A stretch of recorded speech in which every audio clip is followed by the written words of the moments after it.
Hello មានលេខសំឡេងខ្ញុំដែរទេសួស្តីអ្នកទាំងអស់គ្នាតាមជួបគ្នាជាមួយនឹងខ្ញុំបាទសវណ្ណណាហើយស្វាគមន៍ខ្ញុំមានរឿងមួយមកចែកជួយអ្នកទាំងអស់គ្នាបានដឹងដល់រឿងនេះផងដែរក៏មានចំណោទជើងថាប្រវត្តិរបស់មីយ៉ាគឺមីយ៉ាក្នុងហ្គេម Mobile Legends របស់យើងហ្នឹងគឺប្រវត្តិរបស់គេត្រួសត្រាអីចឹងទៅគឺខ្ញុំនឹងយកមកចែកជួយអ្នកទាំងអស់គ្នាបានដឹងតើកុំឲ្យខាប់ពេលចាំតាណាទស្សនាជាមួយនឹង admin យូតែយើងទៅទស្សនាជាមួយនឹង admin ទាំងអស់គ្នា sorry ផងអ្នកទាំងអស់គ្នាគឺខ្ញុំរៀនឈឺកអញ្ចឹងឯងនិយាយប្រហែលនិយាយទីហើយតោះ let's go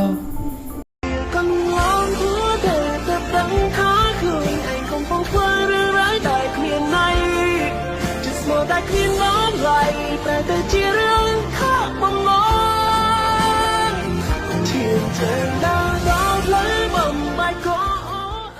็ប្រដាក់វីដេអូដំបូងគឺគេបានបង្ហាញយើងឃើញអំពីសង្គ្រាមមួយបានកើតឡើងនៅក្នុងទឹកដីរបស់មីយ៉ាដែលជាតួឯកស្រីរបស់យើងចឹងអ្នកទាំងអស់គ្នាគឺតួឯកស្រីរបស់យើងក្រុមតួឯកស្រីរបស់យើងគឺគេច្បាំងជាមួយនឹងពពួកបិសាចដែលពពួកហ្នឹងគឺចង់ឲ្យវេទីដើម្បីមកកាន់កាប់ក៏ដូចជាបំផ្លាញនៅទឹកដីរបស់មីយ៉ាពេលនោះដែរសង្គ្រាមក៏បានបញ្ចប់គេក៏បានបង្ហាញយើងឃើញអំពីតួឯកស្រីរបស់យើងដែលមានឈ្មោះថាមីយ៉ាគេក៏មានបងប្រុសមួយដែរដែលបងប្រុសរបស់គេមានឈ្មោះថាអ៊ីតេបន្តមកទៀតយើងក៏ដឹងពីប្រវត្តិមីយ៉ាខ្លះៗដែលការនៅតូចរបស់គេគឺគេបានកើតមកហើយព្រះច័ន្ទហ្នឹងគឺមានពន្លឺភ្លឺខ្លាំងណាស់ព្រះដូចជាព្រះអាទិត្យចឹងឯងគឺធ្វើឲ្យយើងមើលឃើញចឹងអ្នកទាំងអស់គ្នានៅពេលយប់ហ្នឹងគឺធ្វើឲ្យមនុស្សម្នាក់អាចមើលឃើញគ្នាទៅវិញទៅមកហើយចំណែកឯមីយ៉ារបស់យើងវិញគឺគេធំដល់ក្តីអ្នកទាំងអស់គ្នាហើយគេក៏បានទៅកំសាន្តនៅព្រៃមួយក៏ស្រាប់តែឃើញបិសាចគឺគេពិតជាភ្ញាក់ផ្អើលខ្លាំងដែលសារតែគេទើបតែឃើញនឹងបិសាចជាលើកដំបូងហើយគេចេះឆ្ងល់ជាសួរម្ដាយឪពុករបស់គេតាំងពីពេលហ្នឹងមកស្របពេលនោះដែរអ៊ីតែគេក៏បានហៅប្អូនស្រីរបស់គេមកដែលគេបានទានរឿងអំពីភូមិរបស់គេថាភូមិរបស់គេមានចេះមួយចុះពីរចេះមួយចុះហើយមានកន្លែងស្អាតមានកន្លែងអីចឹងទៅហើយក៏មានកន្លែងសក្ការៈបូជាដែលជាដើមឈើវិតមុនអីចឹងអ្នកនរគ្នាលើពីនេះទៅទៀតនៅពេលដែលមីយ៉ាបាន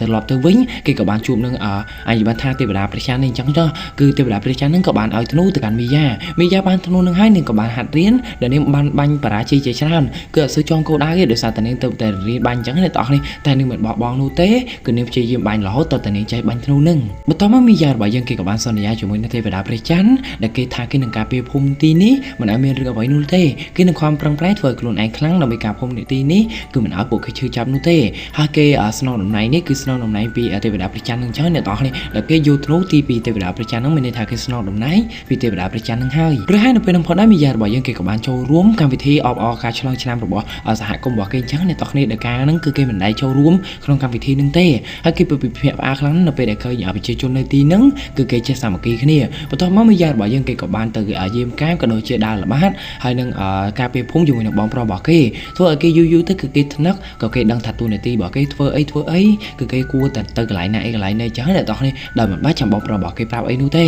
ក្រោយពេលដែលមីយ៉ារបស់យើងចេះវិធីសាស្ត្រនឹងអស់ហើយគេក៏បានរៀនចាក់ចេញពីភូមិរបស់គេចឹងអ្នកទាំងនេះដើម្បីទៅមើលពិភពលោកខាងក្រៅក៏ដូចជាសិក្សាពិភពលោកខាងក្រៅហើយគេក៏បានចូលទៅដល់វងមនុស្សហើយនិយាយថាវងពូជសាសន៍ដទៃហើយគេគិតថាវងពូជសាសន៍ដទៃហ្នឹងគឺសិនតែជាពូជចិត្តអាក្រក់អញ្ចឹងអ្នកទាំងនេះតែមានណានៅពេលដែលមីយ៉ារបស់យើងប្រស្រ័យទាក់ទងជាមួយនឹងពួកគេមីយ៉ារបស់យើងចាប់ដើមយល់ថាពូជសាសន៍របស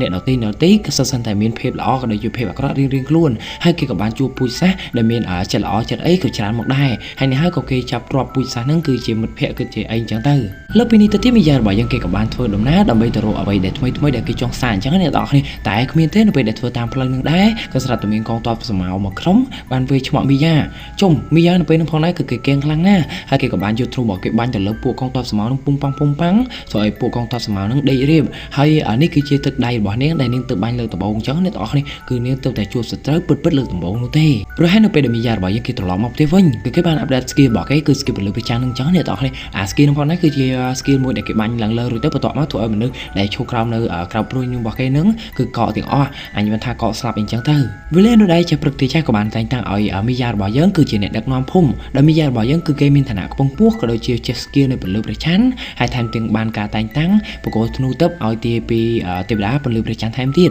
ហើយនេះហើយគឺគេពិតជាមនុស្សដែលកម្ររូបមានណាហើយចំណែកអ៊ីតែរបស់យើងវិញគឺគេបានបូជាកម្លាំងរបស់គេដែលមានប្រមាណទាំងអស់នឹងលះបង់ទៅកាន់ភូមិរបស់គេដោយសារតែភូមិរបស់គេពីមុនគឺត្រូវបានកងទ័ពសម្មាក៏ដូចជាកងទ័ពបិសាចចឹងអ្នកទាំងនេះគឺវាយលុកធ្វើឲ្យភូមិរបស់គេខូចខាតខ្លាំងណាស់ហើយនេះហើយគឺគេបូជាកម្លាំងរបស់គេដើម្បីឲ្យអ្វីដែលបាត់បង់នឹងធ្វើត្រឡប់មកវិញក៏ដូចជាដើមឈើទេវតាដើមឈើវេទមន្តអីនឹងបានរស់មានជីវិតមកវិញស្របពេលនោះផងដែរគេក៏បានប្រាប់យើងឲ្យដឹងថាមុននឹង ពេលដែលបងប្រុសរបស់មីយ៉ាបានស្លាប់ហ្នឹងគឺមុនពេលហ្នឹងគឺគាត់បានកំដរមីយ៉ានិយាយគ្នាមកយកទប់ភ្លើងចោលអ្នកទាំងគ្នាគឺអត់ដេកនោះទេដែលគេបាននិយាយពីនេះពីនោះហើយលើកអនុស្សាវរីយ៍របស់គេកាលគេនៅក្មេងជាមួយនឹងគ្នាអញ្ចឹងទៅចំណែកឯមីយ៉ារបស់យើងវិញពីមួយថ្ងៃទៅមួយថ្ងៃគឺគេខ្លាំងទៅដោយសារតែគេបានទទួលភារកិច្ចក៏ដូចជាវឹកហាត់រាងកាយរបស់គេហើយគេបានសម្លាប់សត្វព្រៃដែលកាយហើយក៏ដូចជាសម្លាប់ពពួកបិសាចដែលវាចង់យកទឹកដីរបស់គេអញ្ចឹងអ្នកទាំងគ្នាគឺគេការពារបានច្បាស់លាស់ណាស់ស្របពេលនោះផងដែរនៅភូមិនៅទីហ្នឹងគេក៏បានតែងតាំងឲ្យមីយ៉ារបស់យើងធ្វើជាស្ដេចនៃសហគមន៍របស់គេនឹងដោយសារតែមីយ៉ារបស់យើងខ្លាំងហើយណាមួយទៀតក៏មានគេឈ្មោះក៏មិនធម្មតានោះដែរហើយនេះហើយគេពិតជាស័ក្តិសមធ្វើជាស្ដេចនៅទីហ្នឹងណារីឯមីយ៉ារបស់យើងវិញគឺគេបានដឹកនាំក្រុមរបស់គេភូមិរបស់គេឲ្យរីកចម្រើននឹងអស់រយៈពេលរាប់ពាន់ឆ្នាំអញ្ចឹងអ្នកទាំងគ្នាយប់មួយនៅពេលដែលព្រះច័ន្ទអស់ស្រង់គត់នៅក្នុងព្រៃជ្រៅមួយគឺពួកបិសាចហ្នឹងគឺគេបានប្រើអំណាចរបស់គេដើម្បីតាក់ទាញអំបូរពួកអញ្ញបានថាសហគមន៍របស់មីយ៉ាមួយចំនួនអញ្ចឹងអ្នកទាំងគ្នាឲ្យលងនឹងការសម្ដៅរបស់ពួកគេហើយគេក៏បានយកពួកអ្នកទាំងអស់គ្នានឹងយកទៅប្រើប្រាស់ក៏ដូចជាធ្វើបរិវាររបស់ពួកគេអញ្ចឹងទៅរីឯមីយ៉ារបស់យើងវិញនៅពេលដែលឃើញមិត្តភ័ក្តិរបស់គេកើតទៅជាបិសាចបែបនេះគេពិតជាពិបាកចិត្តខ្លាំងណាស់ហើយគេបានមើលទៅកាន់បិសាចនឹងអញ្ចឹងអ្នកទាំងគ្នាដែលបិសាចរបស់ពួកបិសាចនឹងផងដែរគឺវាបានពាត់ទៅលើមីយ៉ាឡើងជុំវិញហើយអញ្ញបានថាពួកបិសាចដែលពាត់មីយ៉ានឹងគឺសុទ្ធសឹងតែជាពូជសាសន៍របស់មីយ៉ានោះទេតែត្រូវពួកបិសាចនឹងសន្លំអញ្ចឹងអ្នកទាំងគ្នាមីយ៉ាស្ទើរខ្លាំងមែនតើក្នុងការសម្លាប់ពួកបិសាចនឹងតែទីបញ្ចប់មីយ៉ារបស់យើងក៏គេនៅតែធ្វើបានគឺគេអាចសម្លាប់ទៅលើពួកបិសាចនឹងបានងាកទៅកាន់ជួយឆាមួយទៀតវិញគឺគេបានបង្ហាញយើងឃើញថានៅពេលដែលបងប្រុសរបស់មីយ៉ារបស់យើងបានដេកទៅគឺធ្វើឲ្យមីយ៉ារបស់យើងនៅតែម្នាក់ឯងនោះទេហើយមីយ៉ារបស់យើងគឺគេរៃបន្ទប់ធ្ងន់ណាស់អ្នកទាំងអស់គ្នាដែលសារតែគេគឺការពារភូមិផងក៏ដូចជាដឹកនាំភូមិផងរៀបចំសម្ដាប់ធ្នាប់នៅតាមភូមិផងអាចបានថាច្រើនមុខខ្លាំងណាស់គឺគេធ្វើតែម្នាក់ឯងទេហើយគឺជាស្រីថែមទៀតរហ័សសង្គ្រាមក៏បានចូលមកដល់ដែលមានអំបូរអេវីជាមួយនឹងអំបូរបិសាចដែលអំបូរបិសាចគឺមាន2ក្រុមដែលក្រុមទី1ដឹកនាំដោយបាម៉ុនដែលនិយាយថាបរិវត្តដែលមកអក្រក់នៅក្នុង Mobile Legends របស់យើងហ្នឹងអ្នកទាំងអស់គ្នាហើយក្រុមទី2វិញគឺជាក្រុមរបស់តាម៉ូដែលបាម៉ុនរបស់យើងហ្នឹងគឺជាអ្នកដែលវ័យតាមព្រំដែនរីឯតាម៉ូវិញគឺជាអ្នកដែលដុតភ្លើងដុតព្រៃតាមចកាតាមអីហ្នឹងគឺធ្វើឲ្យឆេះពេញព្រៃពេញនឹងឯងសូម្បីតែដើមឈើវេទមន្តក៏ត្រូវបានពួកវាបំផ្លាញដែរប្រចាំពេញបរមីក៏បានមកដល់យើងក៏បានឃើញថាមីយ៉ារបស់យើងគឺនាងអង្គុយយំខ្លាំងណាស់ដោយសារតែនេះគឺជាលើកដំបូងរបស់នាងដែលជួបនឹងសង្គ្រាមដ៏ធំបែបនេះហើយនាងពិតជាសោកស្ដាយខ្លាំងណាស់នៅពេលដែលឃើញសង្គ្រាមអញ្ញបានថាបំផ្លិចបំផ្លាញអ្វីដែលនាងខំកសាងធ្វើឲ្យមីយ៉ារបស់យើងគឺមានកំហឹងក៏ដូចជាគំនុំគុំស្អប់នឹងពួកបិសាចនេះខ្លាំងណាស់គេក៏បានងើបឡើងបះបោក៏ដូចជាប្រឆាំងជាមួយនឹងបិសាចមួយនឹងតែទោះបីជាយ៉ាងណាក៏ដោយការបណ្ដេញបិសាចនឹងអស់ទ្រព្យសម្បត្តិក៏ដូចជា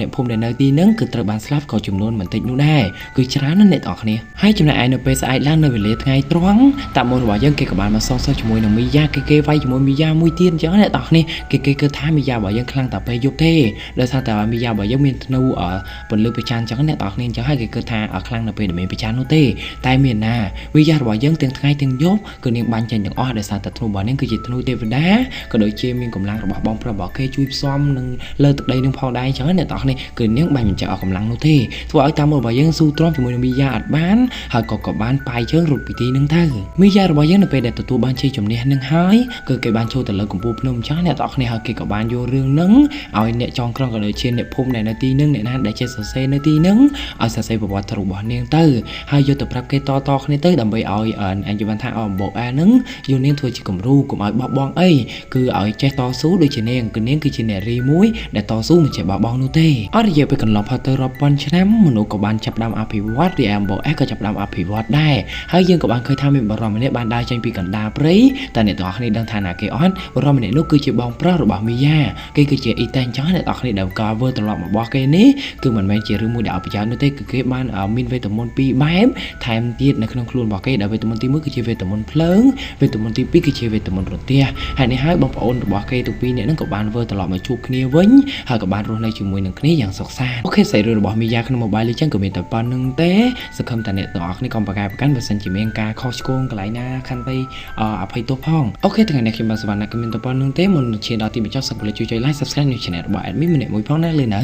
ៅម្នាក់មួយផងហើយ Admin សូមទោសផងរឿងសម្លេងដោយសារតែ Admin ឈឺកហើយនេះហើយគឺសម្លេងគឺអត់ស្មូតនោះទេ sorry ផងណាអ្នកទាំងអស់គ្នាអូខេថ្ងៃនេះខ្ញុំបាទសវណ្ណក៏មានតែប៉ុណ្្នឹងទេជូនពរអ្នកទាំងអស់គ្នាសុខភាពល្អនិងជាសរសើរទ្រង់មេដាបេដាពីខ្ញុំសវណ្ណបាយបាយ